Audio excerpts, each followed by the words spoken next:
ခုပုံလေးကိုလိုက်ပါလေ့ကျင့်မှုအတွက်စာအုပ်ဝယ်ထားတဲ့သူတွေကတော့ပို့ပြီးတော့အဆင်ပြေမှာဖြစ်ပါတယ်အခြေခံသဘောတရားတွေဒီမှာသိပြီးတော့မပါပါဘူးဒီဒီဇိုင်းလေးကိုစပြီးတော့စဉ်းစားပြမယ်အခုကအရင်ဆုံးပုံလေးထဲမှာဖြစ်တဲ့အတွက် file နဲ့က open နဲ့ကိုထည့်ခြင်းတဲ့ပုံလေးကိုဖွင့်လိုက်မယ်ပေါ့နော်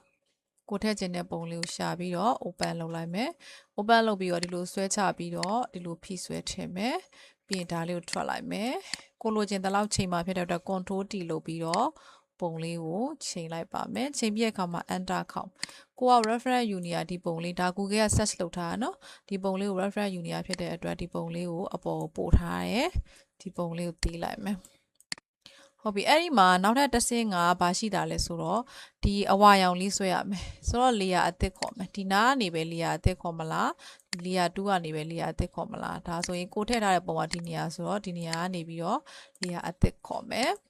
ခေါ်ပြီးတဲ့အခါမှာ pan 2ကိုသုံးမယ်pan 2ကိုသုံးမယ်ဆိုရင် color တွေကိုပိတ်ထားရမှာဖြစ်ပါတယ်ဒီနေရာကနေပြီးတော့ဒီမှာဆွဲလိုက်တယ်ပေါ့နော်ဆွဲပြီးသွားလို့ရှိရင်ပြီးရင်ဒီနေရာကိုကလစ်ပြီးတော့ဖိတွန်းရမှာဖြစ်ပါတယ်ဖိတွန်းပြီးတဲ့အခါမှာ control enter ခောက်မယ် control enter ခောက်ပြီးသွားရင်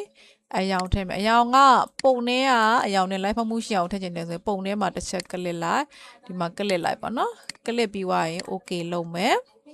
order delete လုပ်မယ်ပြီးရင် selection ဖြုတ်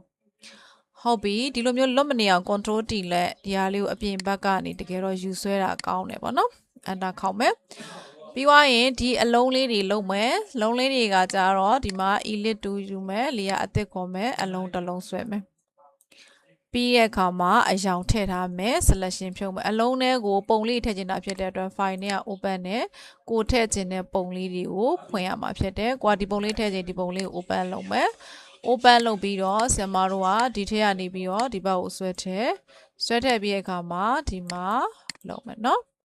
ဟုတ်ပြီဒီမှာ right click လုပ်ပြီးတော့ create clipping mask လုပ်ရမယ်ဒါဆိုအလုံးလေးတွေကိုဒီပုံလေးရောက်သွားပြီဖြစ်တဲ့အတွက်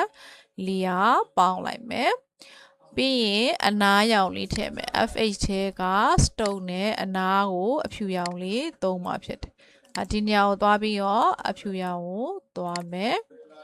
ဒီညမှာအဖြူရောင်ထည့်ပြီးပြီဆိုရင်ဒီဟာလေးကိုနည်းနည်းလေးဆွဲတင်လိုက်မယ်ဒီမှာအဖြူလေးထွက်လာပြီเนาะပြီးတော့ okay လုပ်ရမယ်အဲ့လိုနီးနဲ့ကိုထည့်ခြင်းတဲ့ပုံလေးတွေကိုထည့်ရမယ်ဒီမှာတော့နှစ်ခုပဲပွားလိုက်ပါမယ်ဟုတ်ပြီဒီ layer 1เนาะဒီ layer 1ကကိုက iPhone reference ယူနေတာဖြစ်တယ်เนาะနည်းနည်းလေးသတိထားပေးပါပြီးတော့ဒီမှာစာတန်းလေးရိုက်မယ် about ဆိုတဲ့ဟာလေးရိုက်မယ်ပေါ့เนาะရိုက်မယ်ဆိုတော့ကိုကအဖြူရောင်လေးသုံးနေတာဆိုရင်အဖြူရောင်လေးကိုယူမယ်ဒီထောက်လေးမှာအဖြူရောင်လေးရှိရယ် okay လုပ်မယ်ဒီမှာတော့ဒါ Live Computer Training Center ကနေပို့ချပေးနေတဲ့ file นี้ဖြစ်ပါတယ်ဟုတ်ပြီပြီးရင်ကိုကမြင်တာတဲ့ပုံလေးလုပ်ချင်တာဖြစ်တဲ့အတွက် rectangular marquee 2ကိုယူပြီးတော့ layer အသစ်ခေါ်ပြီးတော့မြင်တာလိုက်ရမှာဖြစ်တယ် order delete လုပ်ပြီးတော့ selection ဖြုတ်မယ်ပေါ့နော်ဒီဟာတွေအယောင်ထည့်တဲ့ selection ဖြုတ်တယ်ပြီးရင်လိုအပ်တဲ့စာတွေကိုရိုက်မယ်အောက်ဖက်ကဒီဇိုင်းလေးကတော့ကိုအဆင်ပြေသလိုဆွဲမှာဖြစ်တဲ့အတွက်ဒီကို reference ယူထားတဲ့ပုံလေးကိုပိတ်လိုက်ပါပြီဟုတ်ပြီဒါဆိုလို့ရှိရင်ဒီမှာ layer အသစ်ခေါ်ရမယ် pan 2သုံးပြီးတော့ layer အသစ်ခေါ်မယ်ဒီမှာ pan 2လေးနဲ့တစ်ချက်နှစ်ချက်သုံးချက်ကိုအသုံးပြုခြင်းတယ်လို့ဒီမှာဆွဲဝါလိုက်မယ်အပြင်ဘက်ကိုသွားဆွဲပြီးတော့ control enter ခေါက်မယ်အယောင်ထည့်မယ်ကိုကဒီအယောင်မကြိုက်ဘူးဆိုရင်ဒီပုံထဲမှာရှိတဲ့အယောင်ကိုထည့်ချင်တာဖြစ်တဲ့အတွက်ပုံကိုကလေး okay လုပ်မယ် order delete ဟုတ်ပြီဒီနားမှာကိုကနောက်ထပ်တစ်ခုထည့်ချင်သေးရဆိုလို့ရှိရင်